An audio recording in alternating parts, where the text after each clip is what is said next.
Dr. Alan Pierce stood at the observation window of the Stargazer, his eyes fixed on the massive structure floating in space before them. The alien station hung against the backdrop of stars like a giant metal spider, its long spines extending outward from a central hub.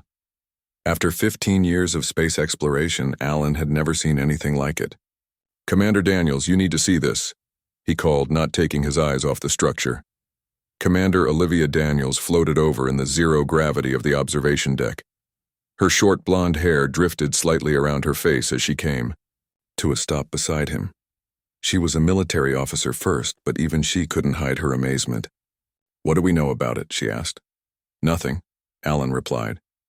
"It's not in any of our databases. Based on the energy readings, it's been here for thousands of years, maybe longer." Dr. Sam Rodriguez joined them, his tablet displaying scrolling data. "The energy output is unlike anything we've recorded. It's active, but there are no signs of life aboard." "I want a closer look," Alan said. Olivia frowned. "We follow protocol. We observe from a distance, send probes, and report back to Earth." Alan was about to argue when the ship's AI spoke through the speakers. "Unknown vessel approaching. Energy signature does not match known configurations." The three of them turned to see a small, sleek ship with blue lights gliding toward the Stargazer. It was about 1/3 the size of their vessel, with a smooth, rounded design that reminded Alan of a teardrop. "Defensive positions," Olivia ordered through her communicator, but no aggressive moves. The alien ship came to a stop a safe distance away. The ship's communication system crackled. "This is the Stargazer, exploration vessel from Earth," Olivia said clearly. "We come in peace." There was a pause, then a voice replied in perfect English. "This is Zixval of the Galactic Confederation. Your presence here is unexpected." Within an hour, they had arranged for Zixval to board the Stargazer. Alan, Olivia, and Sam waited in the meeting room. When the door opened, Alan's breath caught in his throat. Zixval stood about 7 feet tall with blue-gray skin that seemed to shimmer slightly. The alien had 4 arms, each ending in 7-fingered hands, and large oval eyes that were completely black. What looked like fine tendrils moved gently around its head, almost like hair underwater. "Thank you for allowing this meeting," Zixval said, its mouth not moving. The words seemed to form directly in Alan's mind. "I must confess my surprise at finding your ship here. We're on an exploration mission," Olivia explained. "We discovered this station and stopped to investigate." Zixval's tendrils moved more quickly. "And yet you live. This is remarkable." The 3 humans exchanged glances. "What do you mean?" Alan asked. "The station you see is known to us as a purifier," Zixval said. "It was built by a species we call the Architects, who vanished from this galaxy approximately 50,000 years ago. We have found 12 such stations. This is the 13th, Sam leaned forward. "What does it do?" "It kills," Zixval said simply. "Any biological life that approaches within a certain range dies. The Confederation has lost 27 exploration teams attempting to study these stations. None came as close as your ship is now." A chill ran down Alan's spine. He looked at the readings on his tablet. "We've been here for 6 hours with no ill effects." Zixval's tendrils went completely still. "Impossible." "Obviously not," Olivia said. "We're fine. All 200 crew members are healthy." "May I ask what planet you come from?" Zixval asked. "Earth. 3rd planet in the Sol system," Alan replied. "Describe it." Alan shared basic information about Earth, its size, atmosphere, gravity, temperature ranges. With each detail, Zixval's posture changed, its body leaning slightly backward. "You evolved on this world?" "Yes," Sam said. "Is that significant?" "In our classification system, your Earth would be categorized as a death world, a planet with conditions so harsh that most spacefaring species would perish there. High gravity, extreme temperature variations, dangerous radiation levels, atmospheric pressure." Zixval's voice trailed off. "There is an old text that mentions Deathworlders. It was thought to be a myth." Olivia crossed her arms. We're not a myth, and Earth isn't that bad. To you, perhaps, Zixval said, but I would die within minutes on your world without extensive protection, as would most members of the Confederation. Alan's scientific curiosity was now fully engaged. And you think our adaptation to Earth somehow protects us from this station's effects? It must. The purifiers were designed to eliminate what the architects considered unworthy life forms. Perhaps your species' resilience makes you worthy. Olivia looked thoughtful. If we're immune to its effects, we could explore it. Zixval's tendrils whipped around frantically. I would strongly advise against that. While you seem resistant to its outer defenses, the interior may have different challenges. The station is a maze of death. All the more reason to investigate, Alan argued, turning to Olivia. This could be the greatest discovery in human history. A technology that's remained mysterious to an entire galactic civilization. Olivia was quiet for a moment. We'll send probes first. Probes will be destroyed, Zixval said. The purifier affects all artificial life as well. Then we go in person, Alan insisted. A small team, volunteer only. Sam nodded his agreement. Olivia looked between them and Zixval. I need to consult with Earth Command, she said finally. 3 days later, after heated discussions with Earth and the arrival of a Confederation observation vessel, a team was assembled.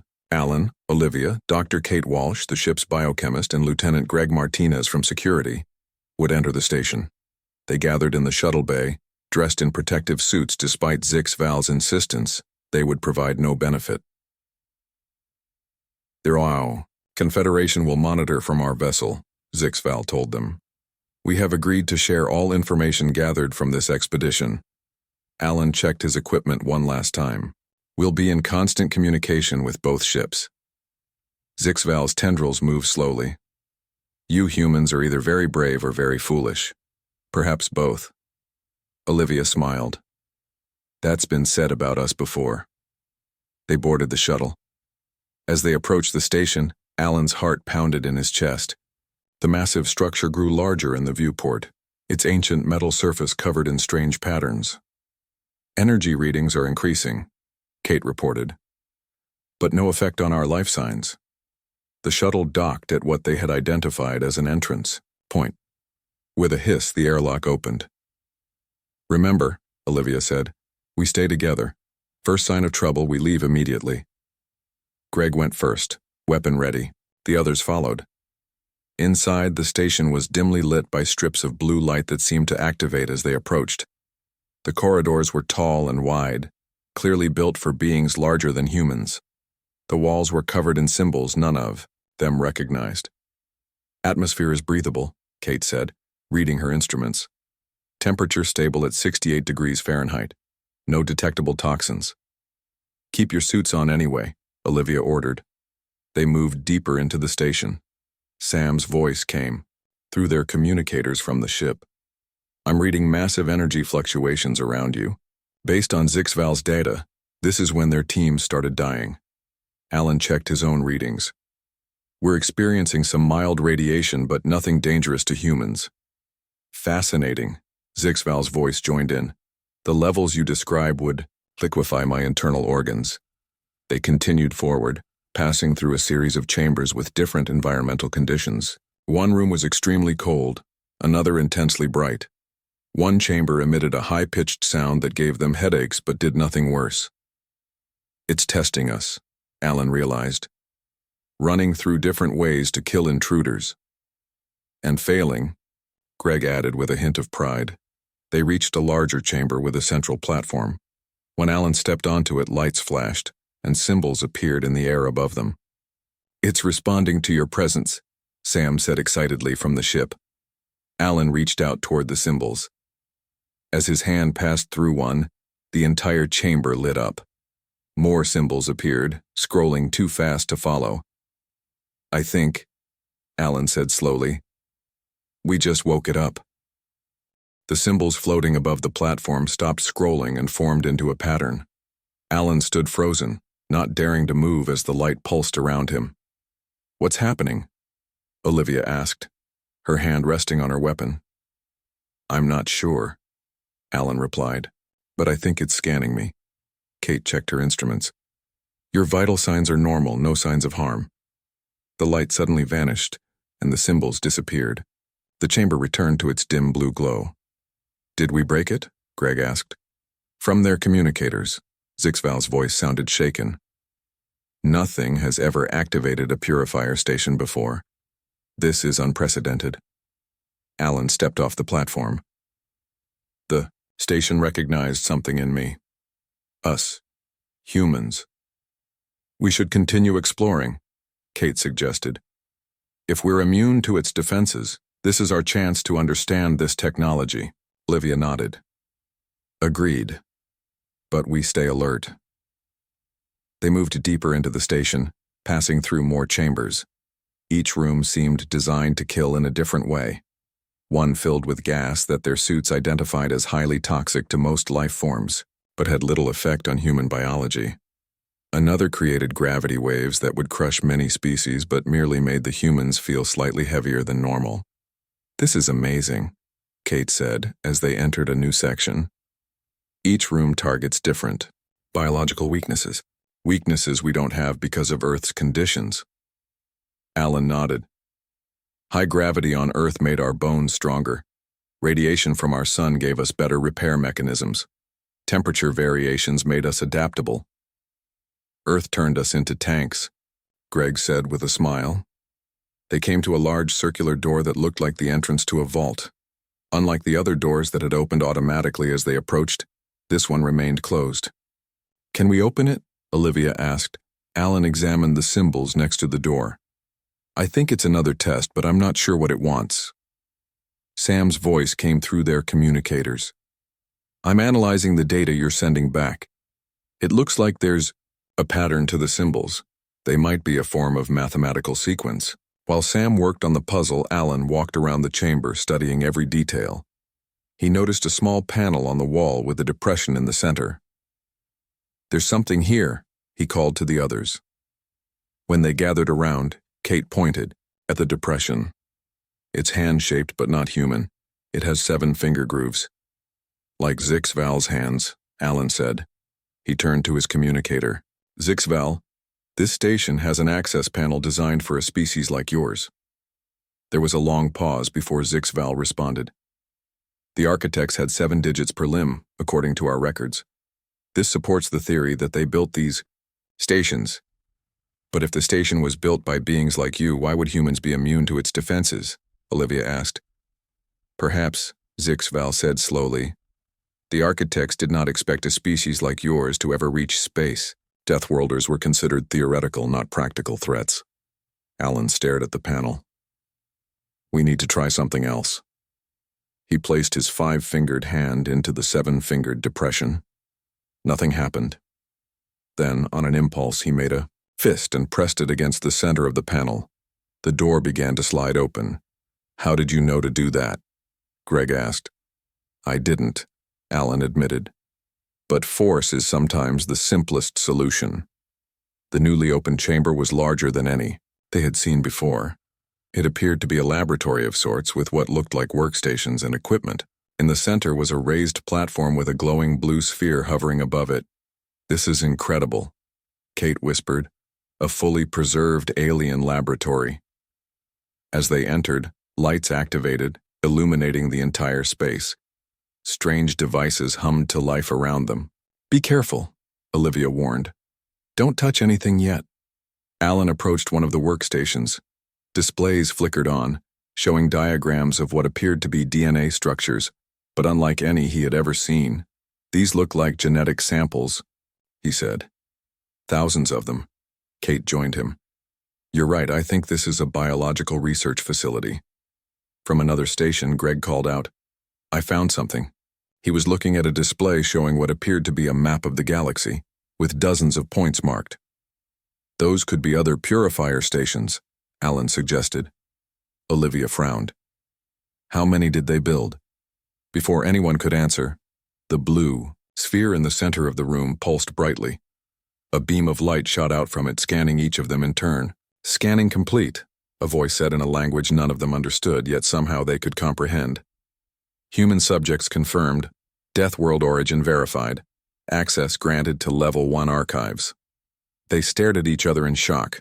Did that thing just speak to us? Greg asked. I think it's some kind of AI, Alan said, and it's giving us access to its data. The sphere projected images into the air. They showed scenes of a civilization of beings that resembled Zixval, but taller and with more tendrils around their heads. The images depicted them building massive structures in space, the purifier stations. These must be the architects, Alan said. Why are they showing us this? Olivia wondered. The AI answered, though they hadn't directly asked it. Human subjects demonstrate biological resilience consistent with architect protocols. Genetic samples required for further verification. A small device emerged from the floor near Alan. It looked like a simple tube with an opening. I think it wants our DNA, Kate said. Is that safe? Greg asked. Zixval's voice came through their communicators, sounding urgent. This is extraordinary. No species has ever been granted access to architect data. But be cautious. Alan looked at the device, then at his team. This is why we came, he said. He removed his glove and placed his bare hand against the tube. There was a brief sting as the device took a small blood sample. Alan pulled his hand away, watching as the tube retracted into the floor. Processing, the AI said. The sphere's light changed from blue to green. Genetic structure confirmed. Resistance to radiation, pressure variations, temperature extremes, and toxins exceeds threshold. You are classified as viable successors. Successors? Olivia repeated. To what? To the architect legacy, the AI replied. This facility is one of many designed to identify species worthy of continuing our work. The implications hit Alan like a physical blow. You're saying these stations weren't just weapons, they were tests? Correct. The purifiers eliminate species too fragile to survive the challenges of true space exploration. Only those evolved in harsh conditions possess the necessary resilience. Kate stepped forward. And humans passed your test? You are the first to do so in 50,000 years of monitoring. The room fell silent as they processed this information. Finally, Olivia spoke to her communicator. Did you get all that, Stargazer? Every word, Sam replied, his voice filled with awe. And Zixval's people are going crazy with excitement. Alan looked at the genetic displays, now showing human DNA alongside architect DNA. There were similarities he hadn't expected. What happens now? He asked the AI. You will be granted access to Level 2 archives upon your next visit. Prepare your species for the knowledge of the architects. It was meant for those who could survive. The sphere's light dimmed slightly. This session is complete. Please return within one planetary rotation for continuation. As the team made their way back to the shuttle, Alan's mind raced with possibilities. Humans weren't just immune to the station's defenses by chance. They were exactly what the architects had been waiting for. A species tough enough to survive what would kill others. Earth wasn't a curse. It was the perfect training ground for the stars. The Stargazer's main laboratory buzzed with activity. Scientists from every department had gathered to study the data from the purifier station. At the center of it all stood Dr. Sam Rodriguez, moving from screen to screen as the information poured in. This is beyond anything we could have imagined, he said, not speaking to anyone in particular. His dark eyes reflected the light of the displays as they showed strange alien formulas and diagrams. Dr. Kate Walsh sat at a workstation nearby, analyzing the biological samples they had collected. The architect's DNA shows similarities to several species in the Galactic Confederation, she said, but it also has unique structures we've never seen before. Chief Engineer Paul Bennett whistled as he studied the technology schematics. Their power generation methods are at least 3 centuries ahead of ours, he said. His hands moved quickly over his tablet, making notes. Maybe more. Alan entered the lab, looking tired but excited. He had spent the last 6 hours debriefing with Commander Daniels and Earth Command. What's our status? He asked. We've barely scratched the surface, Sam replied, but what we've found is revolutionary. The architects didn't just build weapons, they were terraformers, geneticists, and physicists beyond our understanding. Alan nodded. Earth Command is calling this the most significant discovery in human history. He lowered his voice. And they're worried about it. Kate looked up. Worried? Why? Politics, Alan said simply. The Confederation is in an uproar. Some species are frightened of us now. Others want to form alliances. On the other side of the lab, a communication screen activated. Zixval's face appeared, tendrils moving slowly around its head. Dr. Pierce? The alien said. The Confederation Council has finished its emergency session. They request a meeting with your leadership. Alan walked over to the screen. What kind of meeting? Some members believe humans should be quarantined as dangerous anomalies, Zixval said. Others see you as valuable allies who can help us access architect technology. The debate is heated. Sam joined Alan at the screen. They're afraid of us just because we can survive conditions they can't? Fear is a powerful motivator, Zixval replied. For thousands of years, the purifiers have been symbols of death. Now a species appears that can walk through them unharmed. It changes everything. Alan frowned. We're not a threat to anyone. I believe you, Zixval said. But not all members of the Confederation share my view. Before Alan could respond, Ambassador Linda Howard entered the lab. She was a tall woman with dark skin and an air of authority that made everyone straighten slightly. I'll handle the Confederation, she said to Alan. You focus on the science. She turned to the screen. Zixval, arrange the meeting. I'll represent Earth's interests. Zixval's tendrils moved in what they had learned was a sign of agreement. The council will convene in 12 Earth hours. After the communication ended, Linda turned to the scientists. I need to know everything about these architects and their technology before that meeting. Give me something to negotiate with. For the next several hours, the team worked tirelessly. They analyzed the data from the station, prepared reports, and made plans for the next expedition. The Stargazer's crew became a blur of activity, moving between the ship and the station in shifts. During a brief break, Alan found Sam alone in a quiet corner of the lab, staring at a projection of the architect DNA. Something wrong? Alan asked. Sam pointed to a section of the genetic code. Look at this sequence. It's almost identical to a rare mutation found in some humans. Alan leaned closer. What kind of mutation? One that affects neural pathways. It's extremely uncommon, but people with this mutation often show increased sensitivity to electromagnetic fields. Why is that significant? Sam's face was serious. Because the architect technology seems to respond to neural patterns. The AI isn't just measuring physical resilience. It might be looking for specific brain functions. Alan thought about this. Do we have anyone aboard with this mutation? Sam checked his tablet. According to medical records, yes. Ensign Amy Collins, from Communications. A few hours later, Ensign Collins stood nervously in front of Commander Daniels, Alan, and Sam. She was young, perhaps in her mid-20s, with curly brown hair and freckles across her nose. You wanted to see me, Commander? She asked. Olivia nodded. These gentlemen have a theory they'd like to test, Ensign. It's completely voluntary. Alan explained about the genetic similarity between her neural mutation and the architects. We believe you might have a stronger connection to their technology than the rest of us. Amy looked uncertain. What would I need to do? Join us on the next expedition to the station, Sam said. See if you can interact with the systems in ways we can't. Is it dangerous? She asked. Alan was honest. We don't know. The station hasn't harmed any humans so far, but this would be new territory. Amy thought for a moment, then squared her shoulders. I'll do it. While they prepared for the next expedition, Ambassador Howard met with the Confederation Council. The meeting lasted for hours. When she returned to the Stargazer, she looked exhausted but satisfied. We have an agreement, she told the senior staff gathered in the conference room. Humans will lead the exploration of architect sites. In exchange, we'll share any non-military technology we discover.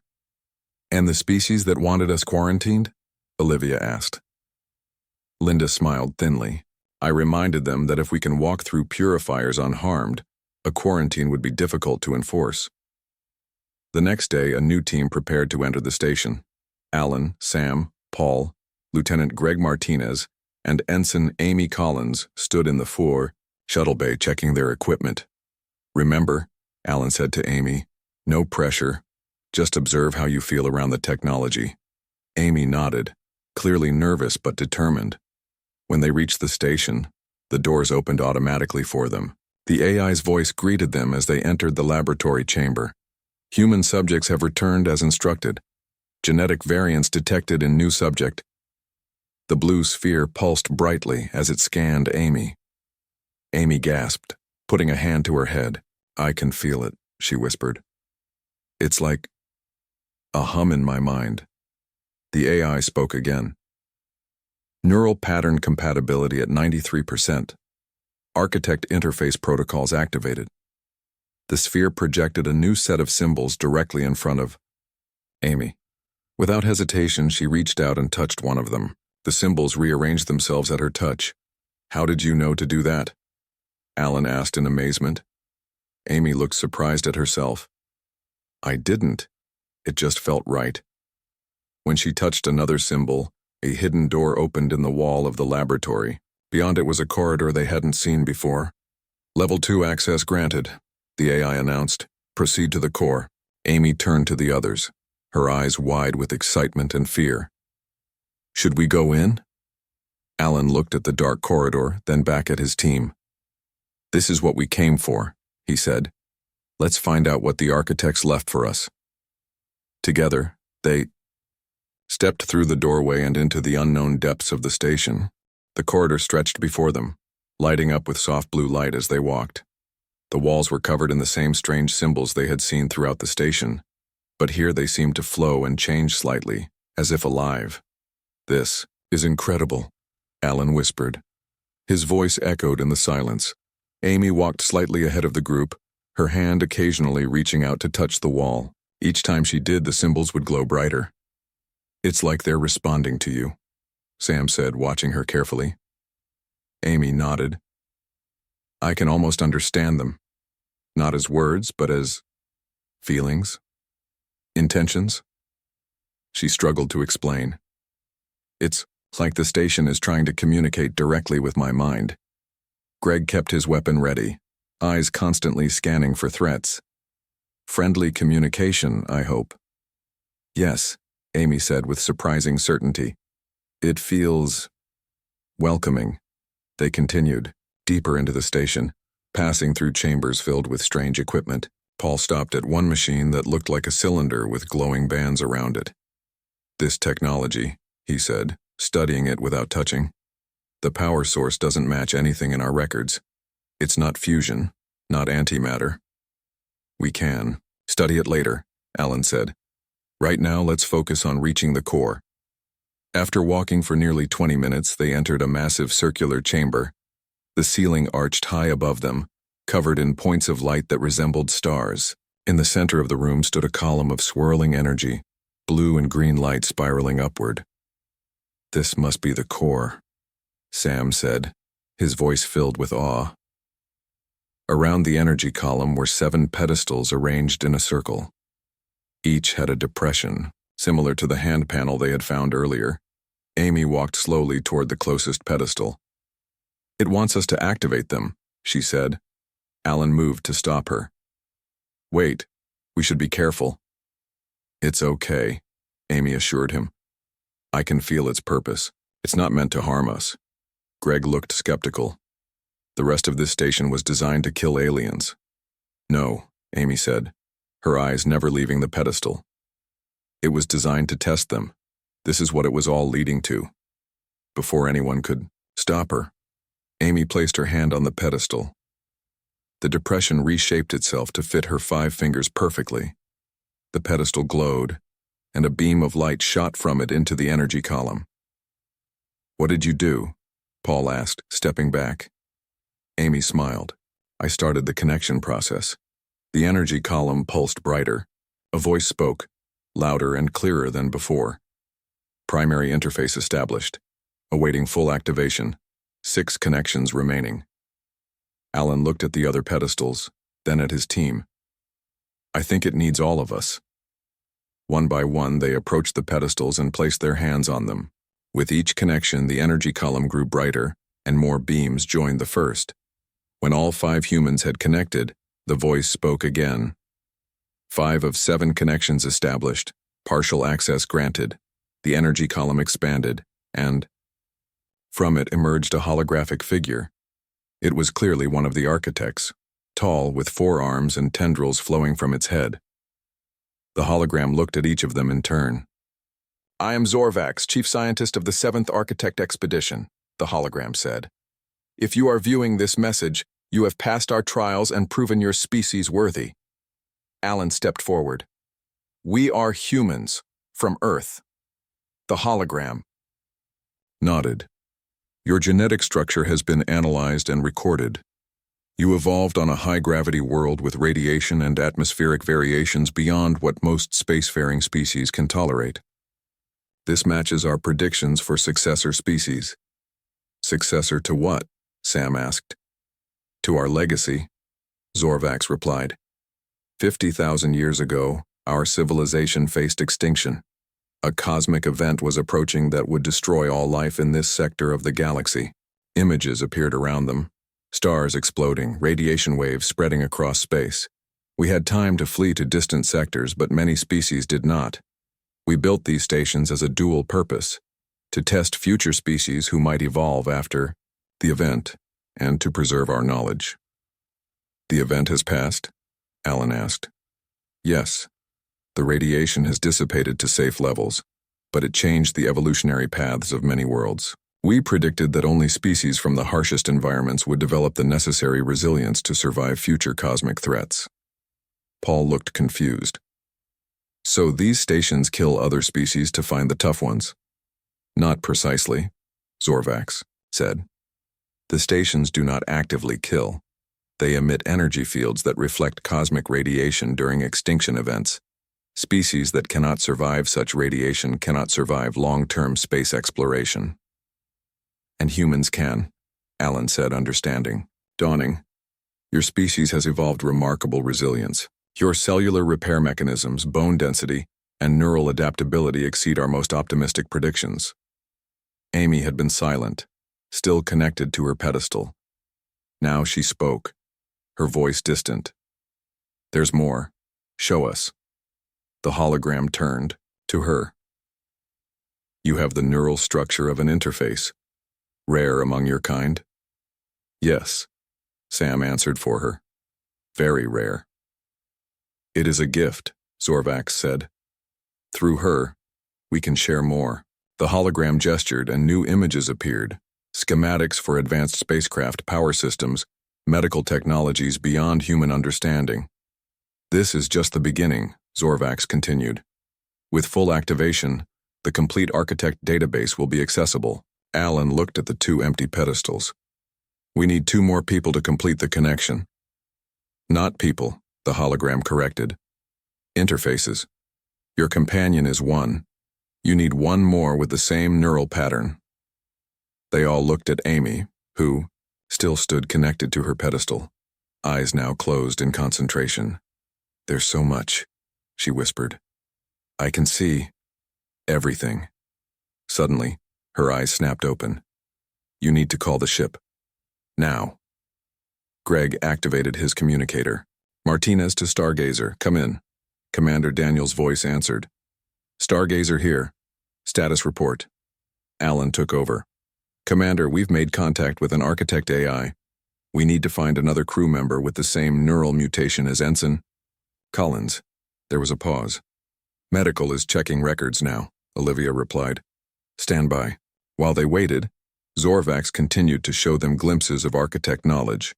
Star maps, planetary formation theories, biological engineering concepts. The architects were preparing for something beyond the radiation event, Sam realized. Studying the data. Something bigger. Yes, Zorvax confirmed. The cycle of extinction is natural to the galaxy. We sought to create successor species that could survive the next cycle. The communicator crackled. Stargazer to away team. We've identified one other crew member with a similar neural pattern, sending them down immediately. Alan nodded. Acknowledged. Amy still hadn't moved from her pedestal. It's waiting, she said. The full knowledge. It's right there. Just beyond my reach. Alan looked at her with concern. Are you all right? She smiled, though her eyes remained distant. I'm more than all right. I can feel what they felt, see what they saw. The architects didn't just want to test us, Alan. They wanted to find their children. Their children? Sam asked. Not literal children, Amy explained. But species they could trust with their legacy. Species worthy of becoming the next guardians of the galaxy. The hologram nodded. Your understanding is correct. The final connection approaches. They all turned toward the entrance of the chamber, waiting for the seventh connection that would unlock the full knowledge of a civilization that had waited 50,000 years for humanity to find them. The team waited anxiously in the core chamber. Amy remained connected to her pedestal, her eyes occasionally fluttering as information flowed into her mind. Alan checked his watch. 20 minutes had passed since the Stargazer had contacted them. They should be here by now, Greg said, pacing near the entrance. As if on cue, they heard footsteps echoing down the corridor. Commander Olivia Daniels appeared in the doorway, accompanied by a young man Alan didn't recognize. He was tall and thin with light brown hair and nervous eyes that widened as he took in the massive chamber. This is Technician Ryan Cooper, Olivia said. Medical confirmed he has the neural mutation. Ryan swallowed hard. They said I needed to help with something important? Alan stepped forward. Thank you for coming, Ryan. We need you to complete a connection with the station. He pointed to the empty pedestal beside Amy. Ryan looked uncertain. What will happen? We're not entirely sure, Sam admitted, but it's safe. Amy is already connected, and she's fine. The hologram of Zorvax observed them silently. Ryan stared at it in amazement. Is that an architect? Alan confirmed. Or a holographic representation of one? Amy spoke without opening her eyes. It's okay, Ryan. It feels strange at first, but then it's beautiful. Ryan took a deep breath and walked to the empty pedestal. He looked at his hand, then at the depression in the surface. Just put my hand here? Yes, Alan encouraged. The station will do the rest. Slowly, Ryan placed his hand on the pedestal. Like Amy's, the depression reshaped to fit his fingers perfectly. The pedestal glowed, and the final beam joined the others in the energy column. Seventh connection established, Zorvax announced. Full access granted. The energy column expanded dramatically, filling the chamber with swirling light. The hologram of Zorvax grew more detailed, almost solid in appearance. The interface is now complete, the architect said. The full database is accessible to your species.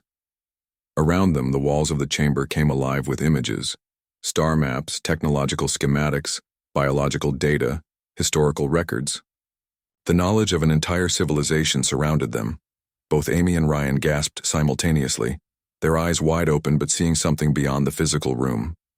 What are they experiencing? Paul asked. The direct interface allows neural absorption of data, Zorvax explained. They are receiving the complete architect knowledge in a form their minds can process. Olivia looked concerned. Is it hurting them? No, Zorvax assured her. The process is filtered through neural compatibility. They receive only what they can safely handle. After several minutes, Amy spoke, her voice distant but clear. There were thousands of species in the galaxy when the architects lived, but they knew most would not survive the radiation event. Ryan continued where she left off, as if they shared one mind. The architects could have simply saved themselves, but they chose to create the purifiers to preserve their knowledge for future species. But why make them so deadly? Greg asked. Not deadly, Amy corrected. Selective. The universe is harsh. Only species that evolved to withstand its dangers would be capable of using architect knowledge responsibly. Zorvax nodded. Your Earth is what we would call a crucible world, a planet that forces life to become stronger through adversity. Such worlds are rare but precious. Sam looked at the scientific data flowing across the walls. This knowledge, it's beyond anything we've imagined, and it is now yours, Zorvax said. But there is more. The hologram gestured and a new image appeared. A map showing dozens of points throughout the galaxy. These are all purifier stations, the architect explained. Each contains different aspects of our knowledge. This station holds our biological and medical data. Others contain our physics, engineering, cultural history. Olivia's eyes widened. There are that many? Yes. And now that you have activated this one, the others will recognize human genetic patterns as well. You may access them all in time. Alan realized the implications. So we're the first species to access any station? In 50,000 years, yes, Zorvax confirmed. Others have tried. The Confederation species you have met evolved after the radiation event, but in more gentle environments. They lack your inherent resilience. Ryan suddenly removed his hand from the pedestal, breaking his connection. He staggered backward, catching himself on a nearby wall. Sorry, he gasped. It was becoming too much. Amy remained connected but turned her head toward Alan. I can see what the architects intended. They weren't just preserving knowledge. They were creating a test to find species worthy of becoming the new guardians of the galaxy. Guardians? Olivia asked. Cosmic events like the one that threatened the architects occur cyclically, Amy explained. They believed only species from harsh worlds would have the strength to survive future events and protect other, more fragile species. Zorvax nodded. Your understanding is correct. The architects did not wish to see all their work lost. We seeded potential throughout the galaxy, hoping that one day a species like yours would emerge. Alan looked at the others, the weight of this revelation settling on them. So what happens now? That is your choice, Zorvax said. The knowledge is yours. You may use it as you wish, but we hope you will choose to continue our work, to explore, to learn, and to protect. Amy finally removed her hand from the pedestal. Unlike Ryan, she seemed steady, her eyes clear and focused. I've seen what they want us to become, she said, quietly. It's beautiful but overwhelming. You don't have to decide immediately, Zorvax told them. The station will remain active now that it has recognized humans as successors. Return to your people. Share what you have learned. When you are ready for more, the purifiers will be waiting. 6 months later, Alan stood on the observation deck of the Stargazer, looking out at the stars. The ship was preparing to depart for the second purifier station, located in a distant system. Behind him, Amy sat in quiet meditation, processing the knowledge she had received. The door opened, and Ambassador Howard entered. The Confederation Council session just ended. She said, It's official. Humanity has been granted full membership with special status as inheritors of the Architect legacy. Alan nodded. And the species that wanted us quarantined? Linda smiled. They've changed their minds. It turns out having friends who can walk through deadly radiation has its advantages. We're not their protectors yet, Alan said. No, but we've taken the first step. She handed him a tablet. Earth has approved the formation of the Architect Knowledge Integration Team. You'll be leading it, with Amy as your interface specialist.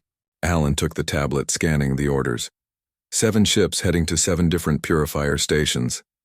It's just the beginning, Amy said, joining them at the window. There's so much more to learn.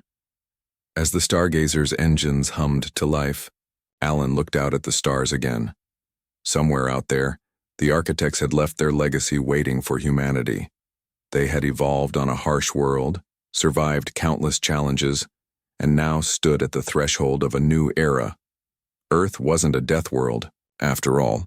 It was exactly the cradle humanity needed to prepare them for the stars.